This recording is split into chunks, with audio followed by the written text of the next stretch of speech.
ஏற்கனவே ஒரு கேம்பில் ட்ரெக்கிங் கேம்ப் எப்படி முடிக்கணும்னு சொல்லி பண்ணியிருந்தேன். அதுக்காக அலெக்ஸ் என்னை கூப்பிட்டுருந்தான். சரி என்னடா போய் கேட்போன்னு பார்த்தா, டேய் என்னடா பண்ண நீ அவனுக்கு சொல்லிக் கொடுத்த ஒன்று கூட சரியில்லை, அவன் பண்ணுறது ஒன்று எல்லாம் உன்னோட தப்புடா, நீ பண்ணது ஒன்று கூட அவனுக்கு கிளியராக சொல்லிக் கொடுக்கலன்னு சொல்லி ரொம்ப சண்டை போட்டுட்டு இருந்தான்.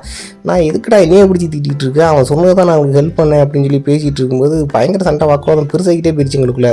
இதுக்கு மேலே சரிப்பட்டாருன்னு பேசிகிட்டு இருக்கும்போது அங்கேருந்து ஒருத்தன் ஓடி வந்து, ஐயா இந்த பிரச்சனைக்கு அவர் காரணம் இல்லை, நம்ம நேரில் போய் பார்த்தா தான் தெரியும் வாங்க அப்படின்னு சொல்லி சொல்லிட்டான். சரி வா அப்போ நம்ம புதுசாக ஒரு ட்ரெக்கிங் கேம்ப் போடுவோம் அப்படின்னு சொல்லி ஹெல்ப் கேட்டாங்க. சரி கூப்பிட்றாங்க அப்படின்னு சொல்லி பேசிக்கிட்டே அப்புறம் அலெக்ஸோட பிளான் படி சரி ஓகே இன்றைக்கி கேம்புக்கு என்னெல்லாம் தேவை அப்படின்னு சொல்லி நாங்களும் ட்ரெக்கிங் கேம்ப் ஒன்று போட்டு எல்லாத்தையும் அனலைஸ் பண்ணலாம் அப்படின்னு சொல்லி 3 பேராக இருந்தவங்க 4 பேராக கிளம்பி எல்லாத்தையும் எடுத்துகிட்டு போயிட்டோம். அப்புறம் அங்கே ஓடி போய் பார்த்தா கோட்டெல்லாம் வச்சுருக்கானுங்க. ஆனால் ஒருத்தர் வேலை பார்த்த மாதிரி தெரில, ஆளுக்கு ஒரு திசை பேன் முடிச்சிட்டு இருக்காங்க. என்னடா பண்ணணும் அப்படின்னு கேட்டால் எங்களுக்கு கம்பு குச்சியெல்லாம் கொஞ்சம் பிறக்கி தரணும், கொஞ்சம் பண்ணித்தாயா அப்படின்ட்டாங்க. சரி ஓகே அப்படின்னு எப்படியும் வந்த ஒருத்தனை வேலை பார்க்க போகிறதில்ல, எல்லா வழியும் நான் தான் பார்க்கணும். இருக்கிற எல்லா குச்சியும் பிறக்கி அங்கே கொண்டு போய் கொடுப்போம் சொல்லிட்டு ஒவ்வொரு இடமா தேடி இருக்கிற எல்லாத்தையும் பிறக்கி கொண்டு போயிட்டேன்.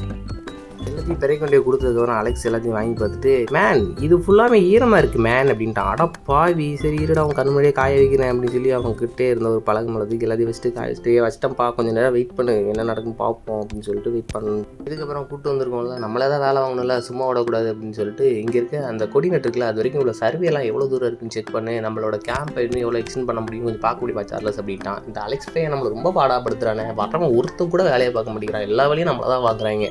அடே ஆனாலும் ரொம்ப பாடாப்படுத்துறீங்களா அப்படின்னு சொல்லிட்டு தலைவலி தாங்காமல் சரி நானே பார்த்து தொலைகிறேன் அப்படின்ட்டு அங்கிட்டு சுற்றினேன். இது இன்னும் முடியலை, செகண்ட் பார்ட் இருக்குது, மறக்காமல் பாருங்கள்.